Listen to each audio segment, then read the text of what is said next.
The letter arrived 31 years after the murder. It was addressed to Detective Frank Okafor, retired.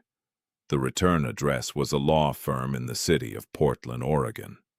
The letter inside was 2 pages typed and signed by an attorney named Helen Cole. It said that her client, whose name she was not at liberty to disclose, had information relating to the unsolved murder of a woman named Ruth Alderman, which had occurred in the city of Hartford, Connecticut, on the night of April 14th, 1992. It said that her client had carried this information for 31 years and had decided, for reasons that would become clear, that they could no longer carry it alone. It said that her client was willing to speak to Frank Okafor, and to Frank Okafor only. Frank was 74 years old. He had been retired for 9 years. He lived in a small house outside Hartford with a garden he tended badly, and a collection of case files he had never been able to throw away. The Ruth Alderman case was in that collection. He called the attorney the following morning. Ruth Alderman had been 34 years old when she died. She was a librarian. She had worked at the Hartford Public Library for 8 years. She lived alone in an apartment on the east side of the city. She had a sister named Carol who lived in Boston and called her every Sunday. She had a cat named Howard and a habit of walking after dinner and a life that was, by every account from everyone who had known her, quietly and genuinely good. She had been found on the morning of April 15th, 1992. In the alley behind her apartment building by a man taking out his trash. She had been attacked on her way home from an evening walk. The investigation had found no witnesses, no physical evidence that led anywhere conclusive, no motive that could be established with certainty. The case had gone cold within 18 months. Frank had worked it for 3 years before the department moved him to other cases. He had worked it in his spare time for 11 years after that. He had worked it in retirement with the particular focus of a man who has decided that some things are not allowed to stay unresolved. He had found nothing. Until the letter. He flew to Portland on a Thursday. The attorney's office was on the 3rd floor of a building downtown. Helen Cole was 55 years old. She had the careful manner of someone who has spent her career managing the distance between what her clients need to say and what the law allows her to facilitate. She offered him coffee. He accepted. She poured it from a machine in the corner.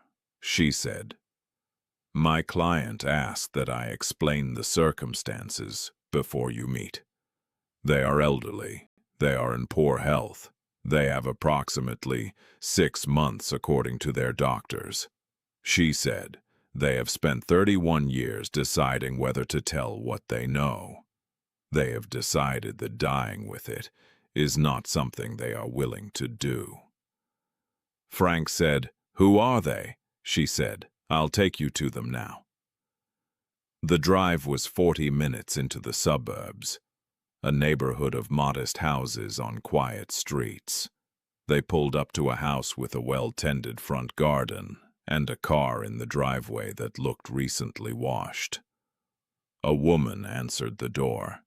She was 79 years old, small, white-haired. She moved carefully, the way people move when they are navigating pain that has become so familiar it no longer registers on their face. Her name, she told him, was Dorothy. She invited him in. She made him sit in an armchair by the window. She sat across from him in her own chair, the one that clearly belonged to her, worn in the particular places that years of use wear a chair. She said, "I was there that night." Frank said nothing. Dorothy said, Not when it happened. After. I found her in the alley before the man with the trash did.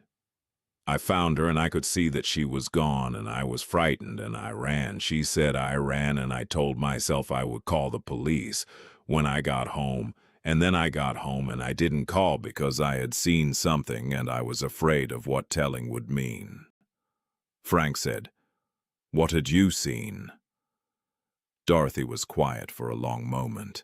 Then she said, "The man who did it."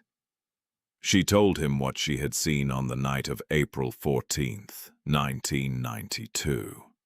She had been walking home from a friend's house. She had taken the alley as a shortcut. She had done it many times. She had turned the corner and seen a man crouching over a figure on the ground. He had looked up. Their eyes had met for approximately 2 seconds.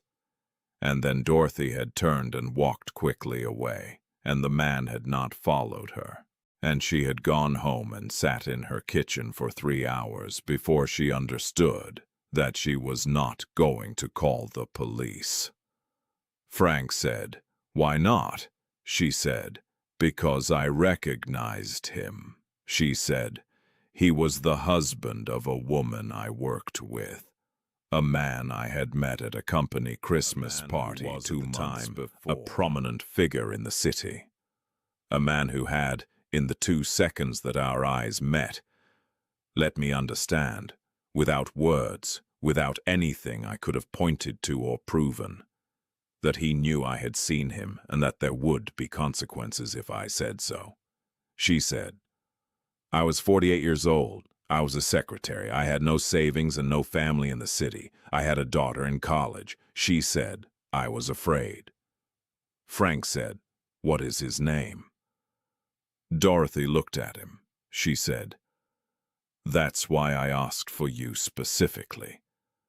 The name she gave him was one Frank recognized, not because he had ever connected it to the Ruth Alderman case, but because it was the name of a man who had been, in 1992, a city council member, who had gone on to become a state representative, who had served 3 terms and retired with commendations, who was now 81 years old and living in a retirement community in Connecticut.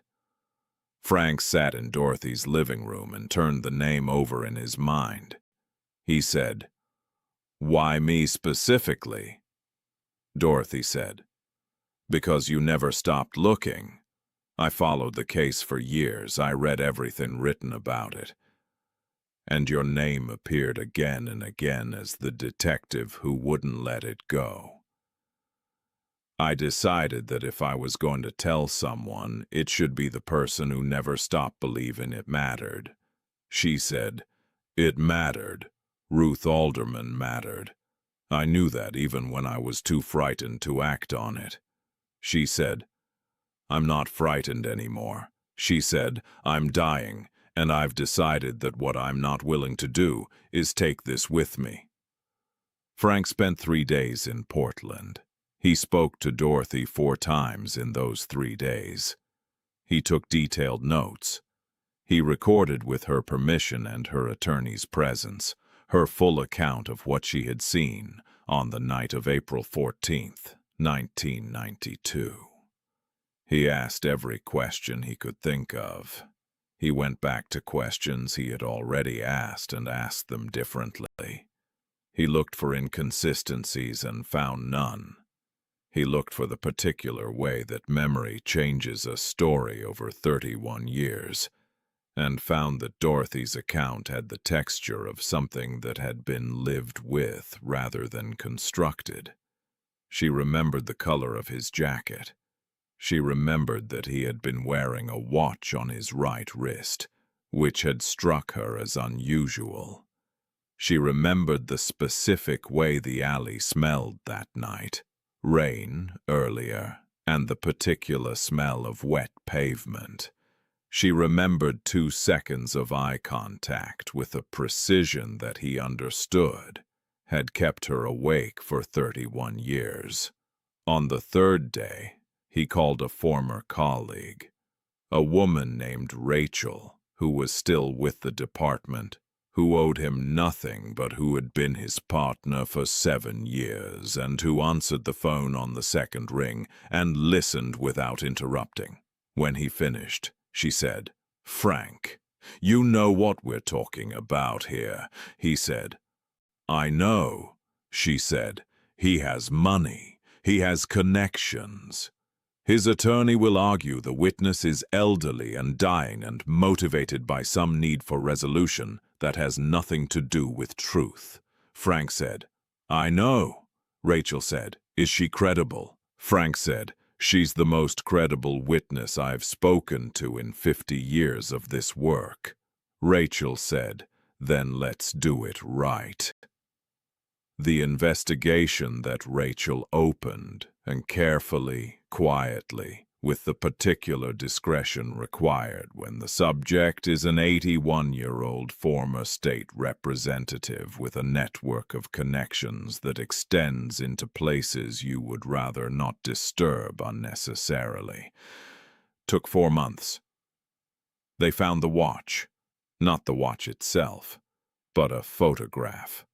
A newspaper photograph from January 1992, a charity event. The man in question caught in a moment of laughter, his left hand raised, his right wrist visible. A watch on the right wrist. Dorothy had mentioned this without being prompted, without knowing there was a photograph, without any way of knowing that this detail could be verified. They found 2 other people who had, in the years following the murder, reported seeing the same man in the vicinity of the alley on the night in question. Both reports had been made to the police and both had been noted and not pursued with the vigor that Rachel, reading the old files with new eyes, believed they deserved. One of those people was still alive. She was 84 years old and living in a nursing home in Vermont. She had not been contacted by law enforcement in 30 years. When Rachel drove to see her, she opened the door of her small room and looked at Rachel's badge and said, "I wondered when someone would come back." She gave a statement that aligned with Dorothy's in 4 specific and independent details. The arrest was made on a Tuesday morning in February. Frank was not there. He had been kept carefully outside the formal investigation for reasons that everyone involved understood, and no one needed to say with a personal connection to a cold case is useful until he becomes a liability, and Frank had navigated this distinction with the professional clarity of someone who has spent 50 years understanding where the lines are. He found out from Rachel. She called him at 9:17 a.m. She said, "It's done." Frank sat in his kitchen for a long time. He thought about Ruth Alderman, who had been 34 years old and had walked home after dinner and had not arrived, who had a sister named Carol who called every Sunday, and who had spent 31 years calling a number that no longer connected to anyone, who had a cat named Howard and a library full of people who had loved her. He thought about Dorothy, about 48 years old and a daughter in college and 2 seconds of eye contact in an alley that had cost her 31 years of silence. He thought about the letter, the return address in Portland, the law firm, the 2 pages typed. He thought about what it takes to carry something for 31 years and then set it down. The trial lasted 3 weeks. The defense argued that Dorothy's testimony was the product of a dying woman's need for resolution, that 31 years of memory was unreliable, that the photograph and the corroborating witness were insufficient. Dorothy testified from a wheelchair. She had declined when the prosecution offered to submit a recorded deposition in lieu of live testimony. She said she wanted to be there. She sat in the witness box and she told what she had seen on the night of April 14th, 1992, with the same precision she had brought to Frank's armchair in Portland. The color of the jacket, the watch on the right wrist, the smell of wet pavement. 2 seconds of eye contact. The defense attorney asked her, "How can you be certain, after 31 years, that what you remember is what you saw?" Dorothy looked at him. She said, "Because I have lived with it every day for 31 years. Because there is not a single morning I have not woken up with that alley in my mind. Because the things that stay with you are the things you cannot look away from, and I have never been able to look away from what I saw that night." She said, "I wish I had spoken sooner. I will regret that for whatever time I have left. But I am speaking now," she said. "And what I am telling you is what I saw." The verdict was guilty. He was sentenced to 22 years. At 81, it was a life sentence in every meaningful sense. Dorothy heard the verdict by phone. She was in the hospital by then. She had been admitted 2 weeks before the verdict. She listened. She was quiet for a moment. Then she said, "Good." She died 11 days later. Frank attended her funeral. He had not known her well. He had spent 3 days in her living room and spoken to her 7 times in total. But he felt that someone who had known her should be there. There were more people than he expected. A daughter, grown, grandchildren, colleagues from years of work. A life, full and real, that had been lived alongside the thing she had carried. After the service, her daughter found him. She said, "She talked about you, after your visit. She said you were the right person to tell." Frank said, "I'm glad she did." The daughter said, "She was afraid for so long, and then she wasn't. I don't know what changed." Frank thought about this. He said, "I think she decided that some things are more important than fear." The daughter said, "Yes, I think that's right." She shook his hand. She walked away. Frank stood in the parking lot for a while. He thought about Ruth Alderman, who had a life that was quietly and genuinely good, and who had deserved to keep it. He thought about 31 years. He thought about a letter with a Portland return address and a retired detective who had never been able to throw away his case files. He thought about how close it had come to never being resolved, and he thought about the space between fear and action, about how long that space can be, about what it costs to cross it, and about what it means in the end when someone finally does. This story is fictional and created for entertainment purposes only.